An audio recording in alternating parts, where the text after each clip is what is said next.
Hello, today I will be discussing our research project examining how international urban gardens participated in helping forcibly displaced people in putting down roots in a new environment.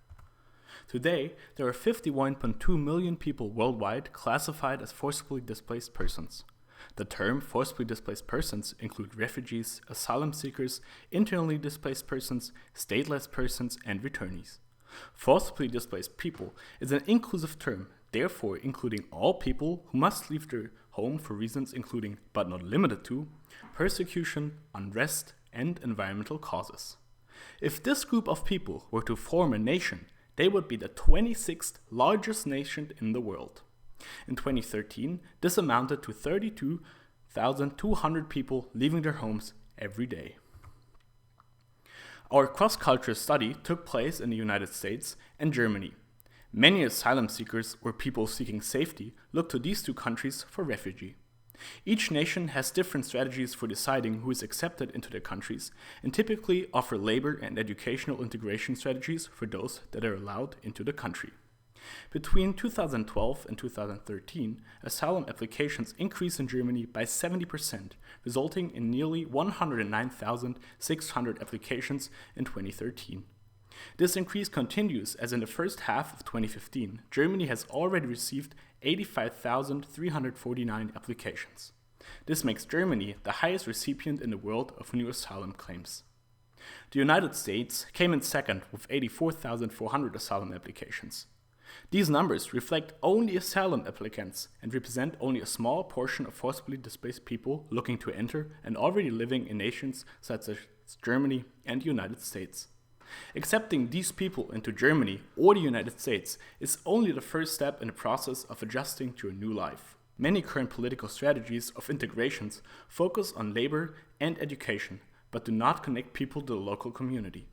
We wanted to explore one specific strategy of integrating forcibly displaced people into local communities. We evaluated what the health, social, and ecological impacts are in urban gardens affiliated with forcibly displaced people. We reviewed articles and books that discussed social, ecological, and health components related to the integration of forcibly displaced people.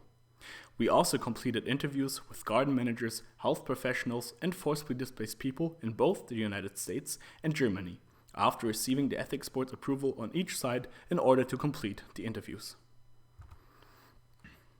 Our results are displayed throughout the presentation in the table format used above that discusses what the garden provides and the effect this has on the forcibly displaced people. Our research found many health benefits of urban gardening for forcibly displaced persons. This includes how gardening aids in the treatment of mental health conditions many forcibly displaced people experience. It also provides access to healthy food and exercise while also increasing individual resilience or the ability to overcome everyday challenges. Our main social findings are that international urban gardens affiliated with forcibly displaced people build community, provide a third space in their lives between the public and private realms where a normal role is not expected, and allow them to be involved in a meaningful activity. This results in a sense of belonging, helping in integration into a new environment, and experiencing a place of freedom outside of everyday monotony. The three main ecological findings include a reconnection to nature, provision of ecosystem services, and the production of organic and locally grown food. These findings have both an effect on forcibly displaced people and the environment. Gardening allows for a connection with nature in green spaces as well as access to local organic produce. This is good for both the people and the environment within the garden. Even though we were able to answer our research question to some extent, we were not able to make any general statements for urban gardens with forcibly displaced people. This is because the limited data and few interviews conducted are not large enough to be considered representative of the whole populations.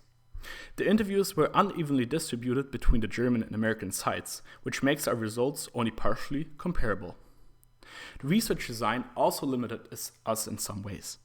We had a short amount of time to conduct the interviews, were required to use a fixed set of questions that were pre-approved by ethics review boards, and occasionally encountered a language barrier. Based on the increasing number of forcibly displaced persons worldwide, the prominent role Germany and US have working with them, and the lack of integration strategies in place in both of the countries, it is important to assess new integration strategies. International urban gardens provide a space for the connection of forcibly displaced people with local citizens and an experience of cultural diversity for both parties. During this brief 5-minute presentation, 110 people in the world have become forcibly displaced people. With this in mind, it is crucial that we find ways to integrate this population into their new societies. We suggest that international urban community gardening is much more than just an activity. It is a truly active way of integrating them into a new society and may become a prominent integration strategy for the growing number of forcibly displaced people worldwide. Thank you for your attention.